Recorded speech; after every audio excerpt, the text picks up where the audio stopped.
constant noise, we find clarity in chaos. Before words traveled through the air as invisible signals, they were anchored to the earth. Though we are just a click away from sending a mail today, can you imagine life before the internet became the way of life? The mail was dropped in the post box, navigating the postal system until it was finally delivered by the postman. But what happens in the areas beyond the last railhead, after the road directionlessly crumbles into sand? Here, the Gramin Dak Sewak still serve as the sole link between the oases of humanity in India's extremes and their faraway families. Khetaram is a Gramin Dak Sewak. His left shoulder is visibly slumped from years of carrying a heavy mailbag. For the last 15 years, he has been the sole postman of the Somarad branch post office, a trusted link for the people, and 50 kilometers beyond the last phone, in sand so soft that even bicycles cannot ply. His world begins 120 kilometers beyond the last railhead at Barmer. It is his bodily effort that ensures the mail, dispatched from Jodhpur 330 kilometers away, is delivered within 24 hours. That is where Khetaram's footprints appear, along the sand beds and dunes.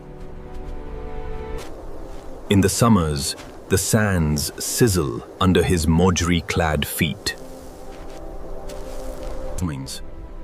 Defying all elements of the harshest desert of India, the Thar, he reaches far-flung hamlets. Just often, the deep impression of his footprints reveals the heavy weight of his mailbag, which regulations stipulate cannot exceed 28 kilos.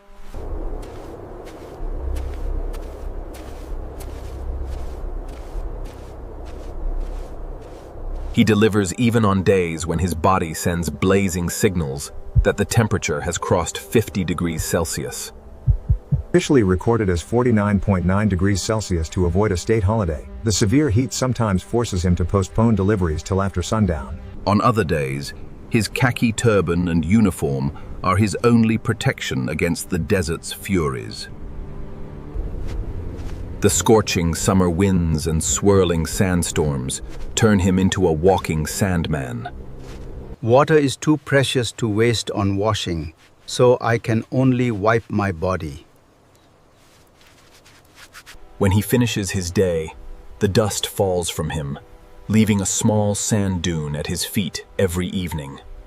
Until 2001, Khetaram was known as a delivery agent operating in rural areas devoid of schools and primary healthcare centers. Since then, India's 3 lakh plus agents were accepted as Gramin Dak Sewaks, constituting more than 50% of the total workforce.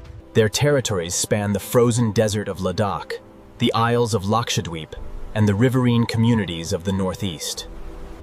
Delivering in interior areas often inaccessible by any means besides foot, their role is invaluable.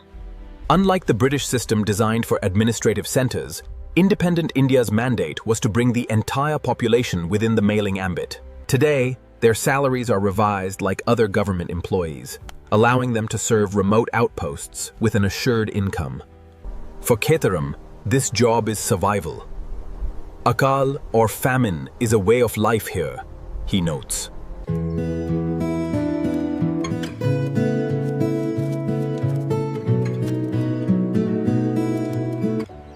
It reflects the absolute confidence which most Indians place in the post office.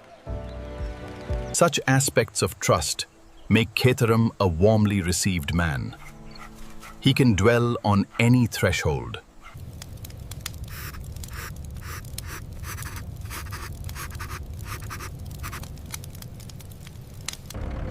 People are kind to me, he says.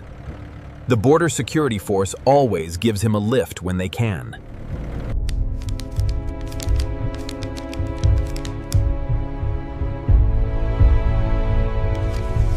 This missive signifies news of death. By tradition, Ashubh Samachar cannot be carried into the house.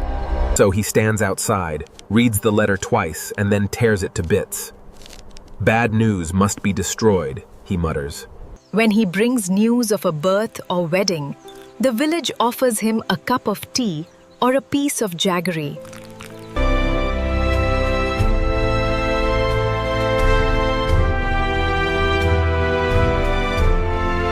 In the silence of the flow, education is reimagined.